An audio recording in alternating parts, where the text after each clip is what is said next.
এনসিপির পদযাত্রা এবং সমাবেশ মঞ্চে হামলার ঘটনায় থমথমে পরিস্থিতিতে গোপালগঞ্জে আজ রাত ৮টা থেকে কাল সন্ধ্যা ৬টা পর্যন্ত কারফিউ জারি করেছে সরকার। কারফিউ পরিস্থিতি জানাতে এই মুহূর্তে সেখান থেকে যুক্ত হচ্ছেন আমাদের সহকর্মী শেখ জাবিরুল ইসলাম। জাবিরুল, গোপালগঞ্জে তো কারফিউ জারি করা হয়েছে, এখন ১ ঘন্টা হয়ে গেছে, কেমন পরিস্থিতি দেখছেন গোপালগঞ্জে? আজ রাত ৮টা থেকে আগামীকাল বিকাল ৬টা পর্যন্ত যে কারফিউ ঘোষণা করেছে প্রশাসনের পক্ষ থেকে, এ বিষয়ে কিছু সময় আগে, যেহেতু ৮টা এখন ৯টা বাজে, ১ ঘন্টা আগে থেকেই শুরু হয়েছে। তা যখন ৮টা বাজে তখন মাইকের মাধ্যমে আসলে এই কারফিউর বিষয়টি সাধারণ মানুষকে প্রশাসন থেকে জানানো হয়।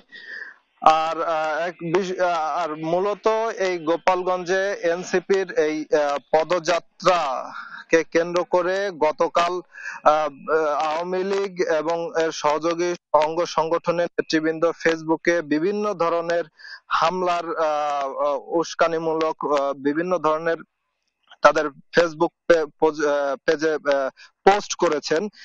এরই ধারাবাহিকতায় আজ সকাল থেকেই এনসিপি নেতা কর্মীদের আসার যে পথ রয়েছে, এই পথগুলোতে বিভিন্ন বাধার সৃষ্টি করা হয়েছে এবং দুপুরবেলা যখন এনসিপির নেতৃবৃন্দ আজ গোপালগঞ্জে পৌঁছান, তাদের সংক্ষিপ্ত যে পদযাত্রা, সেই পদযাত্রা শেষে যখন ফরিদপুরের দিকে দুঃখিত মাদারীপুরের দিকে যখন রওনা করেন, তখনই এখানে আওয়ামী লীগ এবং অঙ্গ সংগঠনের নেতৃবৃন্দ এবং তাদের সমর্থকরা হামলা চালায় তাদের গাড়ি বহরে।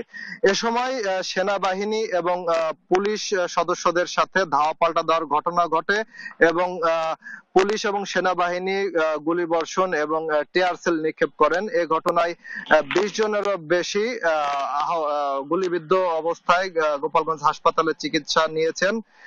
আর কারফিউর কথা একটু বলে রাখি, কারফিউ ৮টা থেকে শুরু হলেও আপনার যারা জেলার বাইরে থেকে ফিরছেন বা যারা এখন কর্ম থেকে ঘরে ফিরছেন, মূলত আসলে তারাই এখন রাস্তায় আছেন। এছাড়া সাধারণ যারা মানুষ দিনের বেলা যাদের কোনো কাজ নেই, তারা কিন্তু এখন পর্যন্ত ঘরের বাইরে বের হচ্ছেন না।